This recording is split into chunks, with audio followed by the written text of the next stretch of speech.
చంద్రబాబు నాయుడు గారికి చాలా మార్పు కనిపిస్తోంది అనేది చాలా స్పష్టంగా అర్థమవుతోంది. కొంతమంది రాజకీయ విశ్లేషకులు కూడా చెబుతున్న మాట అదే. ఎందులో మార్పు అంటే సంక్షేమం విషయంలో. ఇక్కడ జగన్తో పోటీ పడుతున్నారు అని అనుకోవాలా, లేదంటే ప్రజలకి సంక్షేమం అవసరం, ప్రజా అభివృద్ధి అంటే అభివృద్ధిలో రాష్ట్ర అభివృద్ధి ఉంటుంది, అలాగే పేదల అభివృద్ధి కూడా ఉంటుంది. పేదల అభివృద్ధి అనేది ఎక్కడ ఉంటుంది అంటే సంక్షేమం ఎక్కువగా అమలు చేసినప్పుడు. త్వరగా వాళ్ళు డెవలప్ అవ్వాలి అంటే సంక్షేమం రూపంలో ఆర్థికంగా వాళ్ళకి చేయూత అందించినప్పుడు.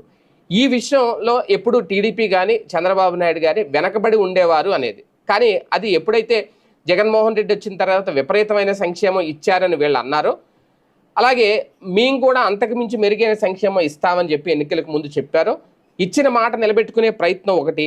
అదే నేపథ్యంలో సంక్షేమం పూర్తిగా అందరికీ అందించాలి అనే ఆ తపన ఏదైతే ఉందో ఆ